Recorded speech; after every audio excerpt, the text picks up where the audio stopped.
Hey, this is Dave DeCamp from antiwar.com. This is anti-war news for Monday, May 13th, 2024.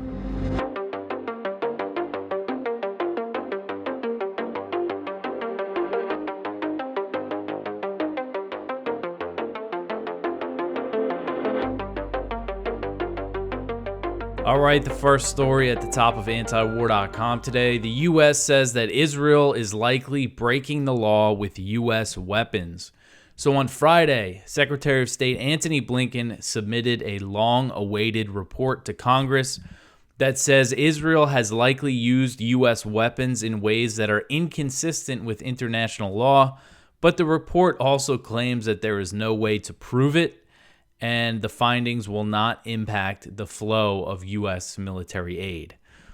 So this report, and this was issued a few days late, it fulfilled a new national security memorandum that requires assurances from countries receiving U.S. military aid that the weapons won't be used to violate U.S. or international law.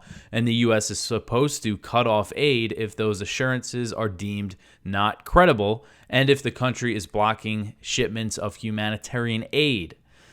Despite the evidence that Israel has committed war crimes in Gaza and the continued restrictions on aid, the State Department report deems that the Israeli assurances are credible.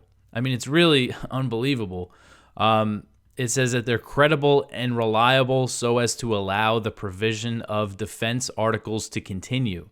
The report also claims that it received credible assurances from Ukraine, Nigeria, Colombia, Iraq, Kenya, and Somalia.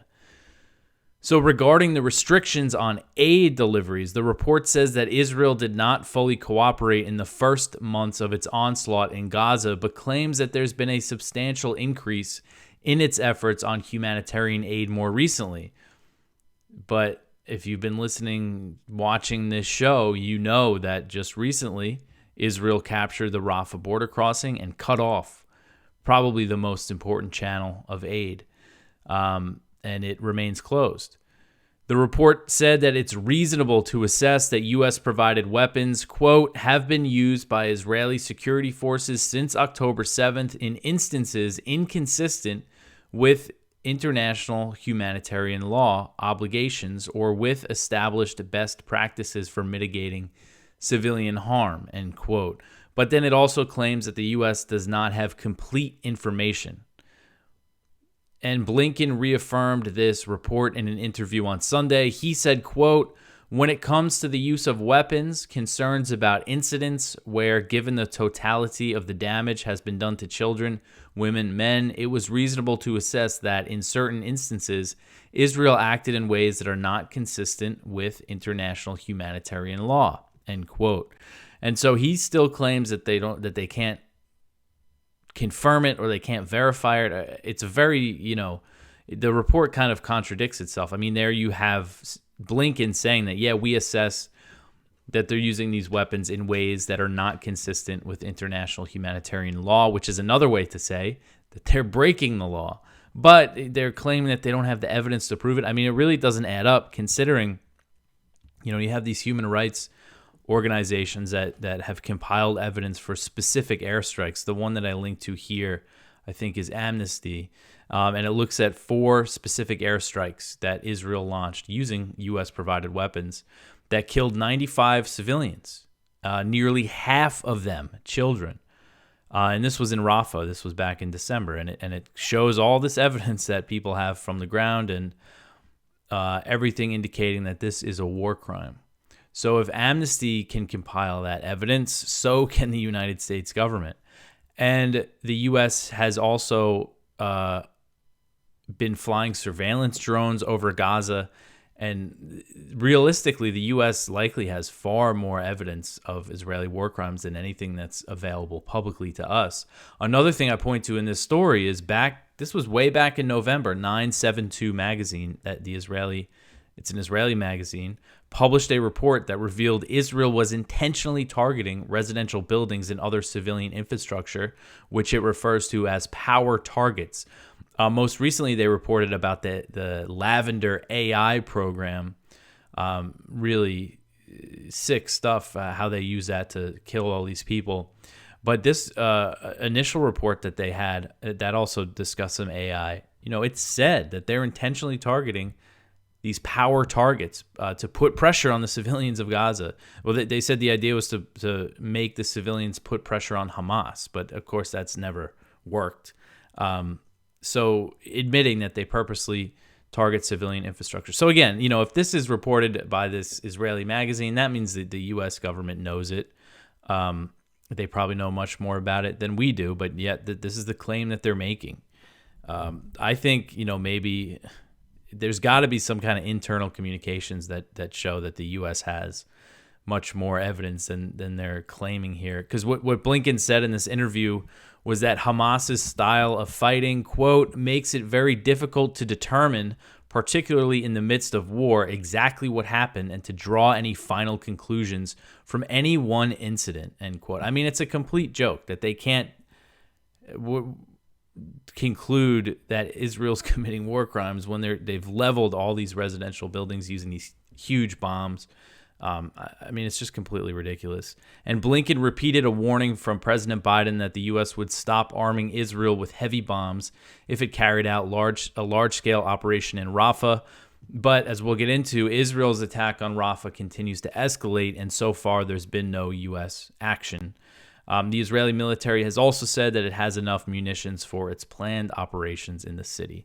So the report comes out, and it's not surprising me that they're not doing anything with this, but I just don't know how they're getting away with this. I don't know. All right, so the next one here, Representative Mills files articles of impeachment against Biden for Israel. So Representative Corey Mills, a Republican from Florida, he formally filed articles of impeachment against President Biden on Friday due to his comments about withholding deliveries of heavy bombs to Israel if it launches a major attack on population centers in Rafah. So Mills, he's filing articles of impeachment for what Biden said. And there's a lot to say about this, but anyway, he compared it to the impeachment to the 2019 impeachment of then President Donald Trump for briefly delaying weapons shipments to Ukraine. And he claimed that Biden abused his power by trying to leverage military aid to get Israel to change its military tactics. So he's saying that Biden abused his power.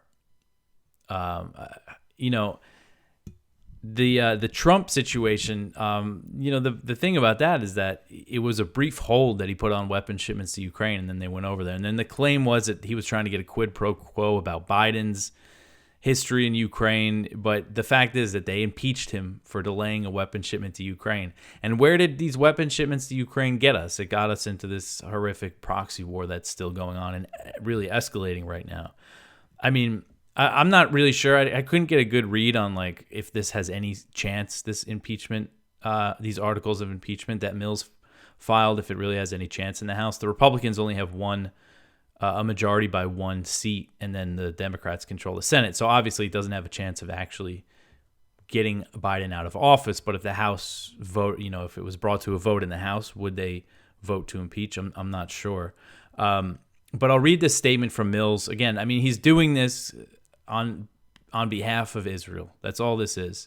It's just really goes to show, this came out the day after Biden made these comments. Mills said he's going to file articles of impeachment, and then he did it on Friday. So Mills said, quote, in violation of his oath to faithfully execute the office of president and to uphold the Constitution, President Biden abused the powers of his office by soliciting a quid pro quo with Israel while leveraging vital military aid for policy changes. This egregious action not only compromised the credibility of the United States, but also undermined the interests of our long-standing ally Israel. Therefore, President Biden's conduct warrants impeachment, trial, removal from office, and disqualification from holding any future office under the United States, end quote. And I just mentioned in the article, I wish that Biden was this guy that these Republicans make him out to be when it comes to Israel. He's given Israel everything they want for the past 6 months as they killed all these civilians, and now they're freaking out that he's made this threat, and it seems like it's probably just a PR move anyway. And, all this stuff we're talking about, there's all these U.S. foreign assistance laws that are being violated by giving aid to Israel. They claim it's in our national interest to arm Israel, but it's just completely ridiculous. That's what this whole impeachment attempt is grounded in. It's just so, again, there's a lot to say about it, but we got a lot of other stories to get into here. All right, so the next one here, a study finds that nearly all Gaza campus protests in the U.S. have been peaceful. This article is from The Guardian. This is interesting. So an independent nonprofit that tracks political violence and political protests around the world found that 97% of campus demonstrations over the war in Gaza that have taken place in the U.S. since mid-April have been peaceful. An analysis of 553 U.S. campus demonstrations nationwide between the 18th of April and the 3rd of May found that fewer than 20 resulted in any serious interpersonal violence or property damage, according to statistics from the Armed Conflict Location and Event Data Project. Over the same period, they documented at least 70 instances of forceful police intervention against U.S. campus protests, which include the arrest of demonstrators and the use of physical dispersal tactics, including the deployment of chemical agents, batons, and other kinds of physical force. Nearly half of the campus protests that this group categorized as violent involved protesters fighting with law enforcement during police interventions. So about half of the violence which is a very small amount of these protests that had turned violent, about half of that violence was when the police came in to break them up. And then there was also the attacks by the pro-Israel people. Where was that? I think UCLA, when they attacked the encampment. So it goes to show Biden, he comes out and he says, these protests are violent, so we got to crack down on them. But there's no evidence that they are, that the movement overall is a violent protest movement. It's just, there's no evidence to back that up at all. I'm sure that there's some instances where there's been violence, but as this shows, very, very little, outside of the police and the pro-Israel people attacking them. All right, so the next one here, about 300,000 Palestinians have fled Rafah. The UN's Palestinian Relief Agency has said that about 300,000 Palestinians have fled Rafah as Israeli forces continue to push further into the city. So Rafah was sheltering an estimated 1.4 million Palestinians before Israel launched an operation to capture the border crossing last Monday. The Israeli military ordered more Palestinians to evacuate parts of southeast Rafah on Saturday, and it continues to escalate in the city despite warnings from the U.S. against a full-scale invasion. So they dropped more leaflets on Saturday, and now 300,000 have left. And UNRWA, the Palestinian Relief Agency, said that the forced and inhumane displacement of Palestinians continues, and it stressed that there's nowhere safe to go. So it's not clear where all these people are going. The situation is really dire for them as aid has basically been cut off to the south. Israel's closure of the Rafah border crossing has cut off vital aid deliveries. And so for 5 days, no fuel entered Gaza at all.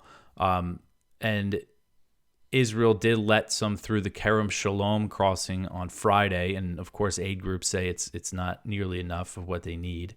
But from what I've read, they're saying, there's the border crossing.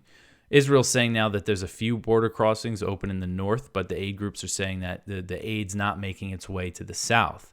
And the north is where people were really facing the worst conditions. And now it's kind of, so that if aid gets up there, there's a lot of desperate, starving people that need it. So apparently it's not making it to the south.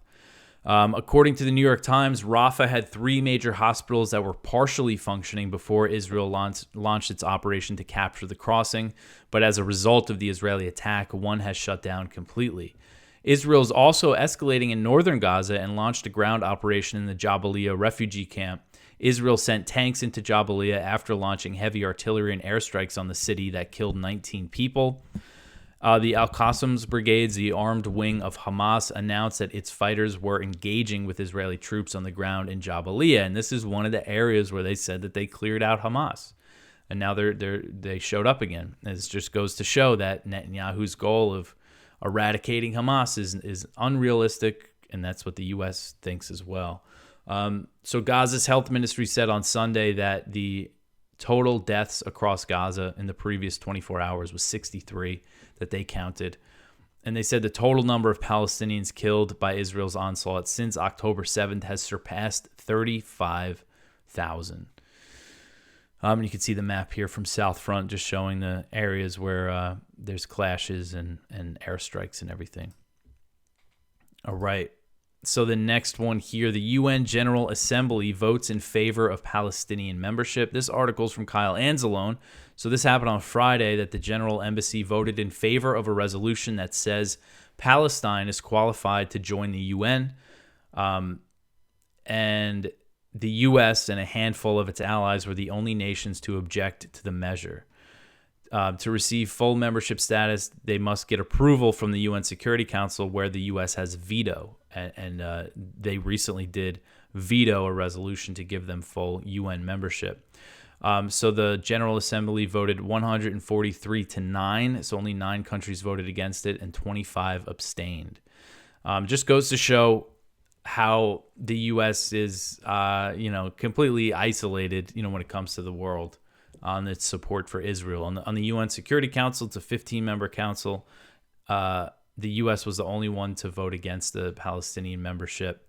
And that was, I believe the UK might have abstained, but every other country voted in favor of it.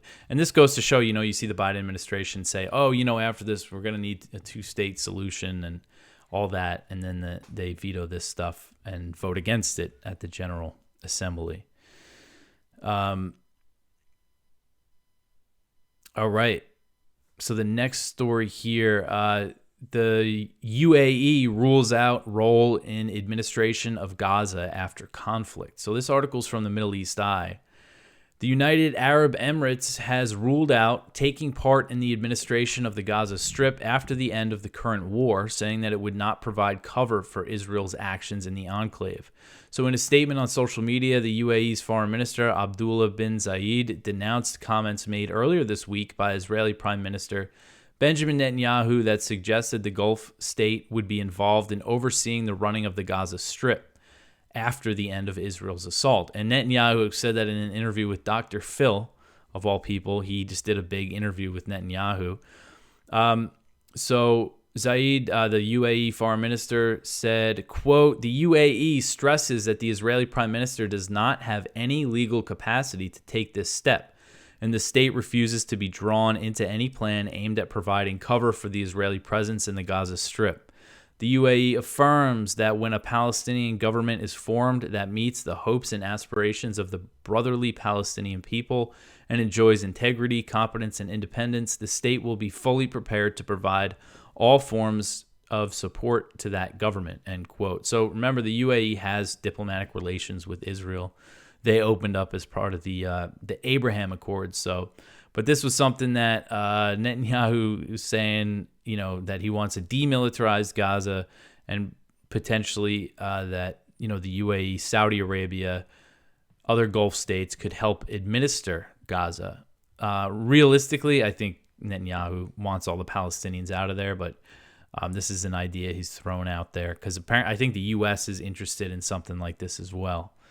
Some sort of like Saudi-funded reconstruction plan and like a foreign occupying force controlling Gaza. All right. So the next one here, Israeli whistleblowers detail abuse of detained Palestinians. So this one is from CNN. So they had a big story about this, the abuse of Palestinian prisoners. So at a military base that now doubles as a detention center in Israel's Negev desert, an Israeli working at the facility snapped 2 photographs of a scene that he says continues to haunt him. Rows of men in gray tracksuits are seen sitting on paper-thin mattresses ring-fenced by barbed wire. All appear blindfolded, their heads hanging heavy under the glare of floodlights. A putrid stench filled the air, and the room hummed with the men's murmurs, the Israeli who was at the facility told CNN. Forbidden from speaking to each other, the detainees mumbled to themselves. This whistleblower said, quote, "We were told they were not allowed to move. They should sit upright. They're not allowed to talk, not allowed to peek under their blindfold." End quote. Guards were instructed to scream "Uskat" to shut up in Arabic and told them to pick people out that were problematic and punish them. CNN spoke to, so you could see the picture here, and apparently they're all blindfolded all day, and they're forced to sit there like that and punish them in ways. This man appears to be being punished for something. That's why he's standing up. They said they had to make them hold their hands above their heads or something. CNN spoke to 3 Israeli whistleblowers who worked at the Sidi Taiman desert camp, which holds Palestinians detained during Israel's invasion of Gaza. Remember all those pictures of Israel rounding up all these men. Some of them look very young, teenage boys, strip them naked, completely humiliate them, and this is where many of them end up, in these facilities. They paint a picture of a facility where doctors sometimes amputated prisoners' limbs due to injuries sustained from constant handcuffing, of medical procedures sometimes performed by underqualified medics, earning it a reputation for being a paradise for interns, and where the air is filled with the smell of neglected wounds left to rot. Whistleblower said, quote, "We were told they were not allowed..." Oh, sorry, I already said that. So according to the accounts, the facility, some 18 miles from the Gaza frontier, is split in 2 parts: enclosures where around 70 Palestinian detainees from Gaza are placed under extreme physical restraint, and a field hospital where wounded detainees are strapped to their beds wearing diapers and fed through straws. And there's beatings that were taking place, and they're saying that they were not done to gather intelligence, that they were done out of revenge. It was punishment for what the Palestinians did on October 7th. Responding to CNN's request for comment, the Israeli military, obviously denied this. So it just seems like a really horrific situation for these Palestinians, just getting rounded up. And you don't have to be... Israel's detaining basically any men that they find in certain areas and young boys, so anybody could really end up there. All right, so the next one here, settlers rampage on West Bank village leaves a trail of wreckage. So this article is from Connor Freeman. A rampage led by illegal settlers against the village of Duma last month has left a trail of wreckage. And this is in the West Bank, and there's apparently $1.3 million in damages in this attack, this Israeli settler attack. The leaders of the Duma community told the Associated Press that the Israeli army arrived shortly after the 3-hour attack erupted, but hardly intervened to stop the mayhem, apart from shooting at Palestinians attempting to repulse the settlers as homes and cars were set ablaze. So this is the thing here, is that these settlers are backed by the IDF. According to the U.S., this pogrom was just one of nearly 800 settler attacks launched against Palestinians living in the occupied West Bank since Israel's war on Gaza was launched last year. So one of nearly 800 settler attacks.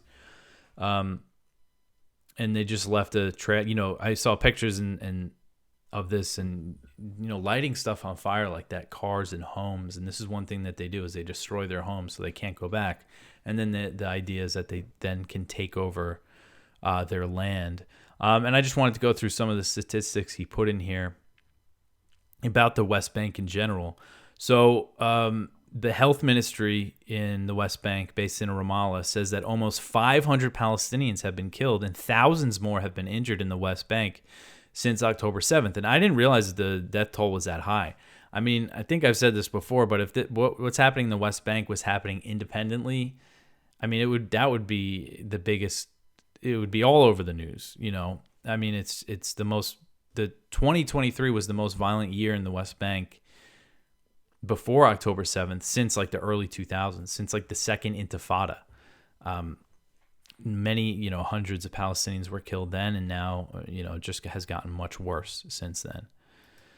All right, so the next one here, some Ukraine stories. We got some big news on the Ukraine front. Russia makes gains in northeast Ukraine. So Russia has launched a new offensive in northeastern Ukraine in a border region of the Kharkiv Oblast, and the Russian Defense Ministry has reported that its forces have captured 9 villages since Friday.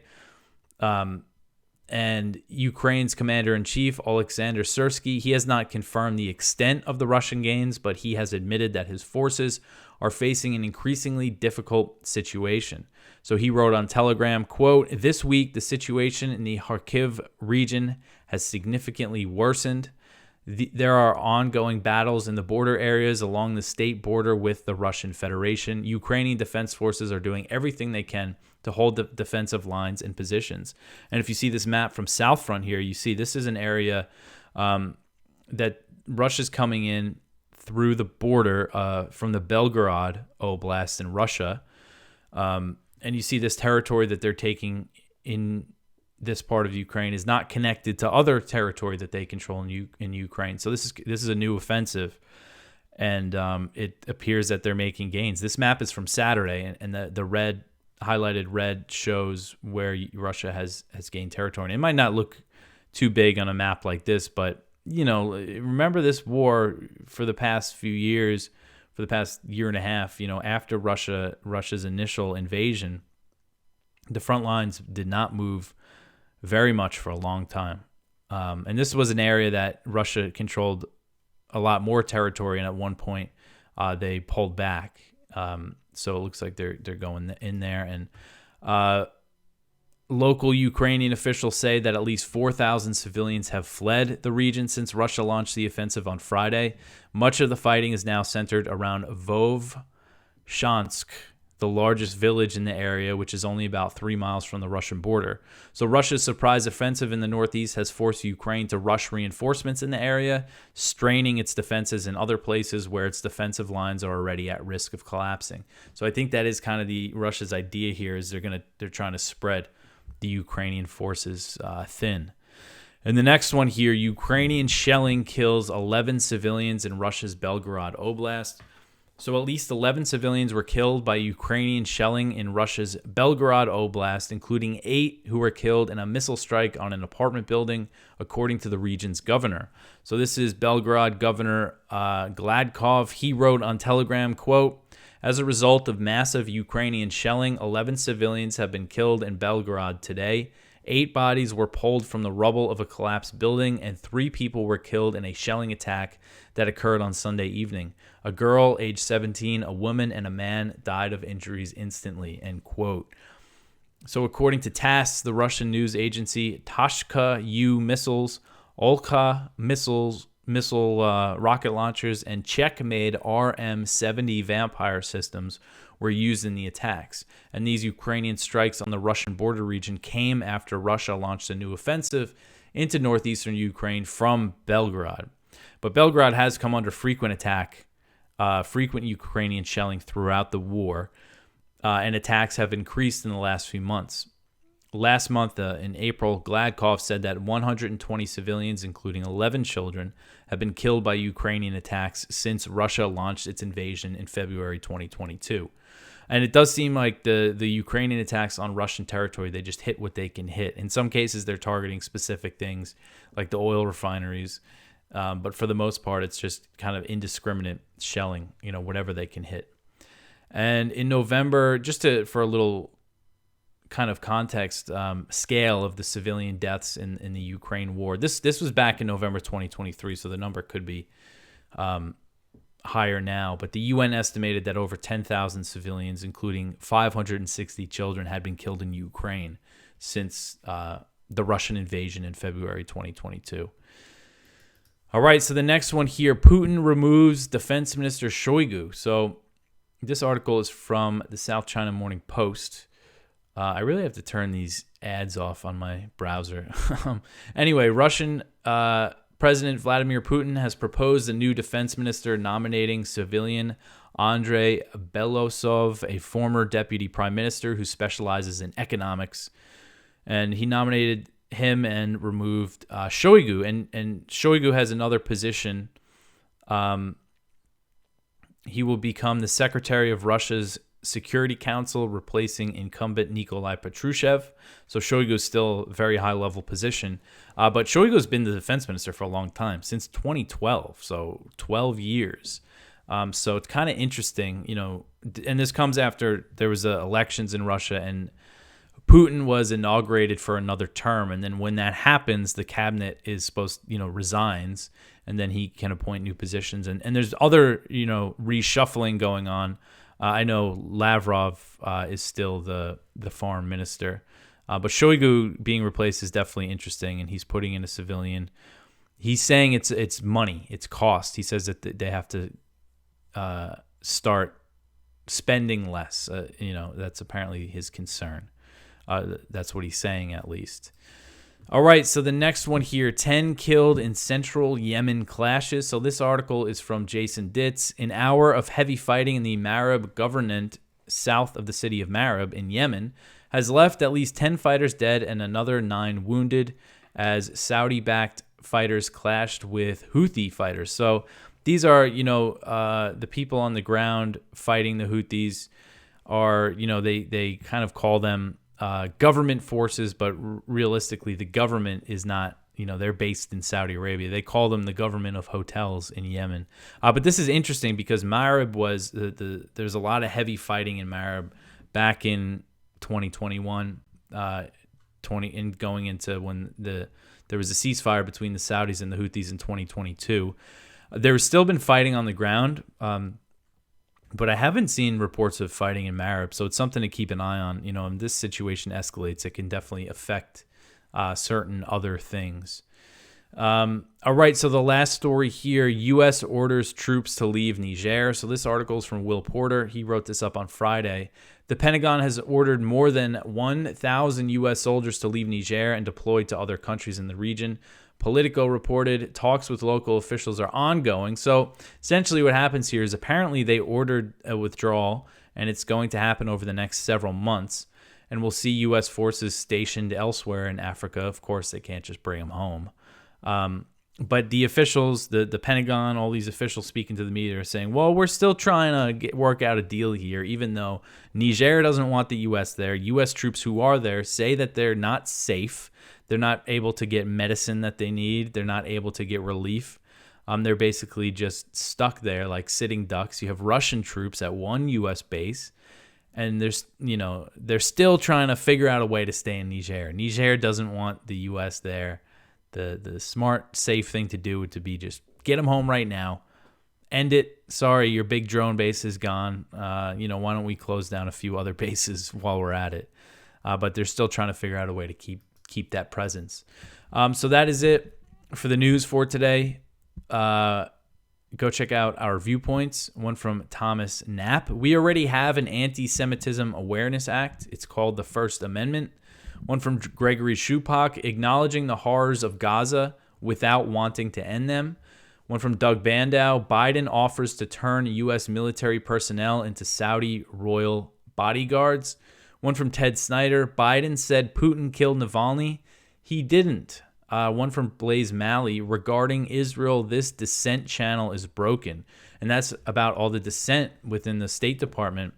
Apparently, there's a lot of dissent. There's a lot of people in the State Department. It's apparently worse than the Vietnam War when it comes to the people in the department opposed to what the government's doing. And they're not listening to them.